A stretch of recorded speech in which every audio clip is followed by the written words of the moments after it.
hello, hello. Hello, beautiful people. Thank you all for staying on this beautiful Sunday to join us for panels and all these great things. Today, I have the pleasure of bringing a lot of great people on stage. My name is Melissa Mitchell of ABL Creations. I'm a self-taught artist, and I'm wearing one of my paintings. But I have the amazing opportunity to talk about today automating the hustle, building what's yours. And our amazing host for today is going to be Miss Dee Dee McGuire. And she's going to bring up Angelique, Anicia, and Taylor. They're going to talk about when you have a business, how do you automate it? How do you make things happen? How do you keep things going? How do you replicate yourself without burning yourself out? So I'm going to let Dee Dee take it away with our amazing panelists. So y'all give it up for the team. All right, hold on a second now. Essence Fest. Y'all need to make some noise over here. Come on. It's a beautiful Sunday. We here, we having fun. We celebrating our culture. So y'all need to make some noise. Give it up, everybody. Come on now. Here are our panelists right now. Give it up for Miss Anicia Williams. Angelique Hamilton is here. Y'all clap it up for her. And Taylor Davis. All right, be seated, ladies. Let's sit down for a second. All right, we're getting ready to talk about automating the hustle, building what's yours. First, I would like for Anicia, I need you to tell everybody exactly what you do, your business and everything, so they know who you are. Introduce yourselves. Absolutely. So again, Anicia Williams, managing partner, external relations at DreamBlock. We sit at the intersection of policy, capital, health innovation. I like that. Yeah. Come on now. Yeah. I like and that. Also, too, my team is over there. So if you have been in office hours as well, that is something that we also do, too, here. So happy to be here at Essence and representing the block. I like that. Angelique, tell everybody who you are and what you do. Hi, my name is Angelique Hamilton, and I'm the founder of the HR Chic Group. I provide human resources consulting for startups and small businesses to help create better cultures and better workplaces for everyone. And part of that is really trying to help all of us get to that next level. I love that. Now, Taylor, tell everybody what you do. Hi, everybody. My name is Taylor Davis. I'm the founder of Trudy. Trudy is an AI-powered platform that helps restaurant owners measure their sales ROI of their marketing. And we also help diners find personalized recommendations for restaurants as they travel. We actually made a restaurant guide for Essence Festival, so make sure you definitely check that out. And I'm excited to be here and talk about how we use AI to automate. I love that. All right. So this is our panelists. So let's talk about this. Building what's yours, right? Let's redefine what stability is, okay? So let's get honest about it. A lot of people still tie stability to a paycheck. A lot of people do that, right? They tie it to a paycheck or a title, right? In this new reality, let's talk about what does stability look like today? I would tell you stability doesn't look like actually a job, okay? We're in a state of the world right now that we are having our safety nets pulled from us. Nearly 300,000 federal workers last year alone lost their jobs. And a third of that were from black individuals, people of color. So what I would tell you right now is time for all of us is to find out what we can do in terms of our talent, our skills, and the knowledge that you got paid for, and use that and be your own owner. Stability no longer is that paycheck. It's not a cradle to grave job. You no longer can rely on a pension. You can no longer rely on your manager or any of your companies. The only person you can rely on is you. You are the owner of your destiny. You are the owner of your life, and you have to do what's right for you. And that's to take that first step to actually monetize your expertise and your knowledge. Okay, Anicia, I see you, girl. You ready to get on this one. So we're talking about, again, a lot of people tie stability to that paycheck, though, but what does it look like if you're building for yourself? So stability for me, and I think I had this aha moment when we were in COVID, but it has since been for me, do I love this for me? In every facet of my life, my personal, my work, do I love this for me? Am I anchored in what makes me feel good? Am I anchored in things that don't cause me anxiety? Am I anchored in the impact that I want to do? And if those questions are or the answers to those questions are I don't know, then it's a no for me. So stability means that I'm regulating my own nervous system. I am doing the things that I want to do that brings me joy. And I'm making the impact that I also want to make across the world as well. So it's not tied to a paycheck. It's not tied to a client. It's not tied to my family. It's not tied to any of that. But it's in my soul what works for me. And if it's a yes for me, then that's stability for me. Okay, so let's explore this, and maybe Taylor, you can speak on this as well. But as we're talking about stability and going out on our own and telling us that paychecks are not that stability or that title, but at the same time, we got AI stepping in, right? So as we talk about AI, what's one practical way someone can use AI today to take something off their plate and buy back their time and utilize it in a way for that freedom that we're talking about? Absolutely. So I would say a great way to get started with AI and automation is to think about things that you do repetitively. So for example, right now we're all at a conference and we want to make sure that we remember to follow up with who we've met this weekend. So you could take that task, give it to Claude or ChatGPT or Gemini, and just say, hey, here's this workflow that I have. How can I build an AI agent or an automation to make sure that I do this thing later in time, or to give me a weekly report every week without you actually having to touch the code yourself.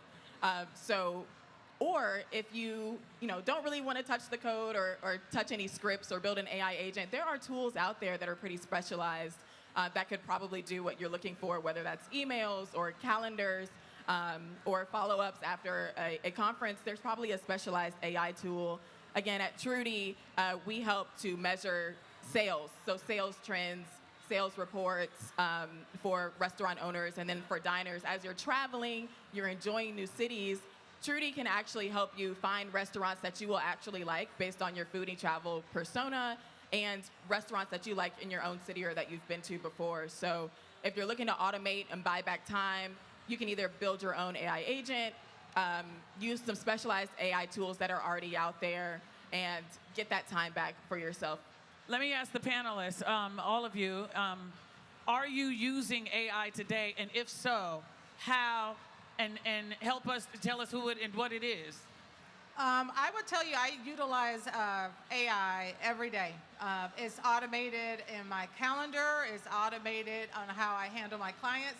It's automated on how I plan my meals for the week.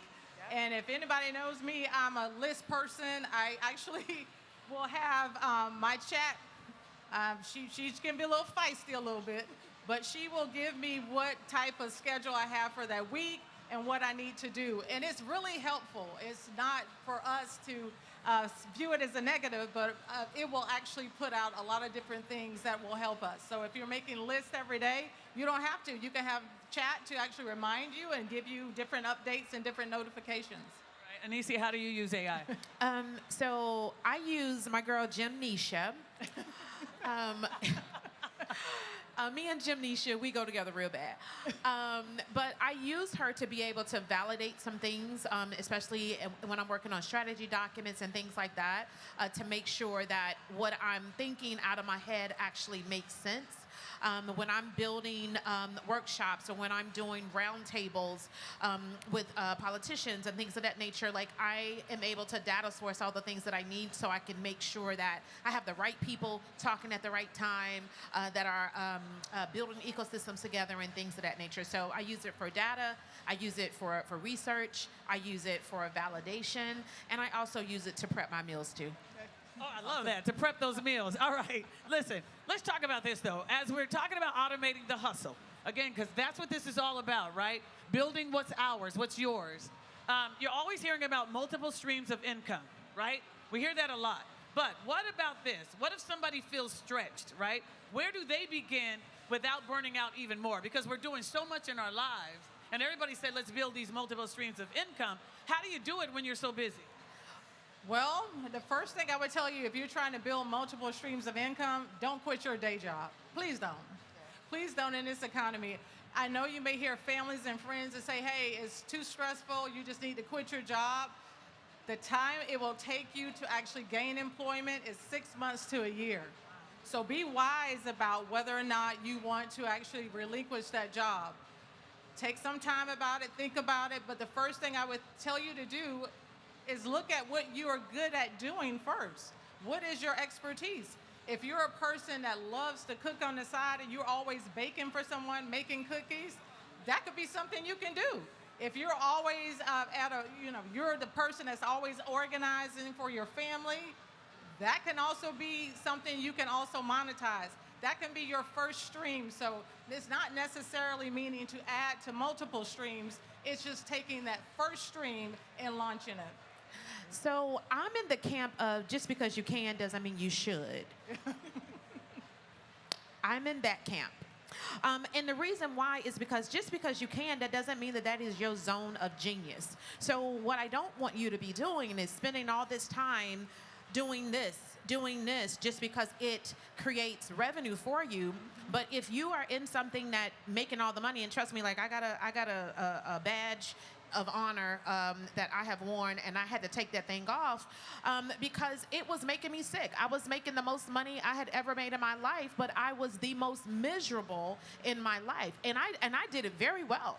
Very well. And so I think it's aligning to what is in your zone of genius and doing that thing. And when you have perfected that thing, then you move on to the next thing. So like she was saying, if you got four talents, don't launch all four at one time. Oh, but wait now. You got people who say they know how to multitask. Listen. Again, just because you can does not mean you should. Because I want you to be able to perfect that first product, and then you add on to that next product, and then you add on to the next. But having too many hands and two different things, something is going to fall off, right? So that's where I am in my life and my career. I have done the hustle, I have done the bustle, and baby, they can have that thing. I'm not grinding for my life no more. I'm not doing that. I'm not doing that at all. I would like the bustle, honey, hustle and the bustle, they can have all of that. I'm in my soft girl era. I'm in my soft girl life. You hear me? And so I am aligned very specifically to the things that Anicia should be doing, and where Anicia can have the most impact for other people, but also what brings me joy. And if it does not bring me joy, then again, like I said, do I love this for me? And if it's a no, it's a no. I love it. To add Okay, quickly, come on, Taylor. Very quickly, a stream of income does not have to be revenue that's active income. It can be passive income. So one of the things, as you think about building your own business, whether you're going to leave your day job or not, first, I would recommend building out your savings. So that's something that I did very intentionally for a year before I left my job, so that I could bootstrap my own company and support myself for at least a year before I could get grants and investments and things like that. And I also invested very intentionally from the time I got my very first job into my retirement account. Because if you invest into your retirement account, that's another stream of income, another nest egg that you have that you can fall back on hopefully when you're ready to retire, so you don't have to pay excess taxes on it, but something that can be growing for you in the background as you are building out something for yourself. And then third, I'll also say investing. So your retirement account, but then also if you have a personal IRA account or a separate individual 401k, you can invest in the market and be an owner and have equity of public companies, or be a private investor through being an angel investor for startups like mine, or other startups that you are interested in terms of private equity and private capital. Before becoming a tech founder, I was actually an investment banker. I have over $1 billion of experience in venture capital deals and M&A deals. So very passionate about understanding that income can be passive. You do not have to start your own business to have multiple streams of income. Well, dang it now. Whoa, hey, I like what you did. I'm like, I need to touch you and get good luck or something. She deal with money like that. Listen, let's talk about this, monetizing your expertise, because one of you guys just said that about expertise, monetizing your expertise. How does someone know exactly what that is? How do you identify your valuable monetization, or especially something that's going on when other people say it's just my job? How do you monetize that? How do you know what that is?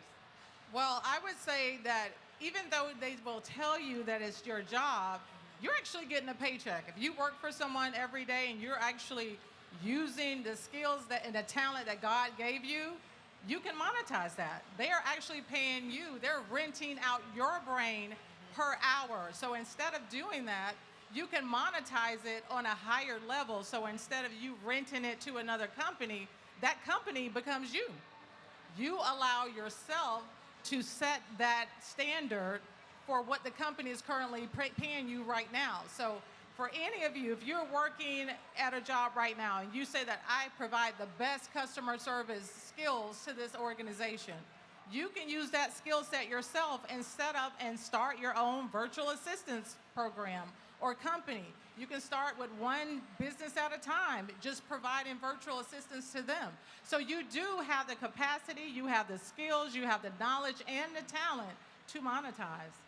I would definitely say, given what your talent is, sometimes when I look at from a customer acquisition perspective, it's not what I want or I think that I'm the best at. If your customer does not think that it is value to them, then they're not going to buy it. So again, before you go out, and because I know everyone is hyper, let me go get my LLC and let me go start up. Everybody is not meant to be a business owner. That is okay for you to work a job and be the best VP, managing director that you can be. That is okay. Do not let these Google LLC experts tell you that you got to go and build a business and do all the things, and now you're stressing yourself out. You don't have to do that. Again, be in your zone of genius. And if you are the best and you can do the things that you can do, you got a family, 2.5 kids and a dog at home, and you don't have the capacity to come home and build another business, girl, be the best at your job. Be the best at your job, right? But if you are going to do that, do some market research on that, whatever that service is, of if someone will pay you money. You got a lot of people that are starting businesses and they do not have a customer to the first because they're building for them and not for your customer. Who is going to buy? If your friends are not buying from you, if your mama won't buy from you, if your cousin, your auntie is not buying from you, then maybe you ought to look at, maybe this isn't the right product or service. Let me see if it's something else. But do the research first before you go spending all this money. You got your website, you got all the things. I done bought the ads and all of this, and you're trying to figure out why is no one purchasing from me because you did not do any market research before you jumped into a business. All right, listen, we're running out of time. Our last question, and I'm going to start with you, Taylor, and we'll come back, Nisia, to you and go down the line. Let's talk about taking the first step. For the person in the audience right now who feels stuck between staying safe and taking a risk, what's the first move they should make this week to start shifting towards ownership? What do you say, Taylor? Yeah. The first thing I would say is really think about where your expertise is, what you want to build, and if there's a market for what you want to build. Second, I would say start looking intentionally. Again, if you're saving enough money and you have the ability to bootstrap and then you have the ability to support yourself in those first 6 months of if you're going full-time to build your own business. Following that, I would say start, using AI. Use automation to help you to build out your market plan, your business plan, and to start figuring out who you should talk to if there are people who are in the business that you are in, or if there's someone that you could build with because you don't have to do everything by yourself. Start researching that as well. One of the things I did now, I wish I would have done sooner, was build a team of AI agents. So I have a CFO, a head of marketing, a chief operating officer that looks at my schedule, looks at the things that I need to do, and make sure that I'm on task at all times. So I also help other people build out AI agents. So the little cards that you have my email if you're interested in taking that first step in AI and building what's yours. Oh, I like that. Okay, Anicia. First step is pray about it. Yes. Get in alignment as well before you start and move and do anything. Second thing is build and get your block. And what I mean is that those are the trusted people that you can validate things against. Hey, what does this sound like? Does this make sense? Maybe I need to tweak here or there, but get trusted people that will not lie to you and tell you, girl, that is the bomb when it is actually not. Get an actual block that will be able to help you figure those things out. And then the third thing is just start. hey, if this doesn't work, reiterate. Try something else. Try and try and try again. A lot of founders that I know have been trying to be in business or building products and things for a very long time, and sometimes the first 3 things didn't work, and it's okay to fail. Be okay with failing quickly and fasting and pivoting. So get in your prayer closet, because only you know what God told you to do, not nobody else.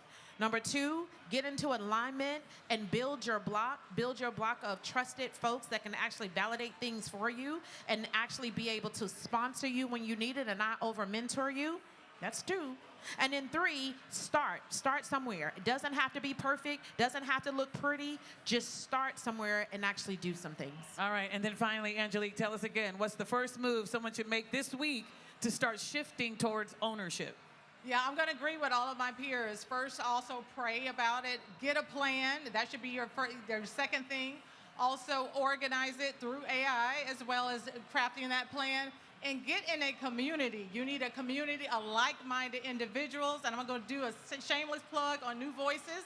Get in a community similar to New Voices that will actually support you, encourage you, mentor you, and motivate you to get to that next level. And once you got a community, believe in yourself. The only thing that can knock you out of this whole hustle is doubting your abilities and doubting your talent. You, again, can control everything. So just believe in yourself. All right, everybody. That concludes our panel, Automating the Hustle, Building What's Yours. Clap it up, of course, for my panelists, Anicia Williams, Angelique Hamilton, and Taylor Davis. I am your host, Dee Dee McGuire, host of Dee Dee in the Morning, heard locally right here on KMEZ 102.9 here in New Orleans, and listening to me in Dallas and other 90 cities around the country. We appreciate y'all. Enjoy your weekend, the rest of it here on this Sunday here at the Essence Fest, y'all. Thank you.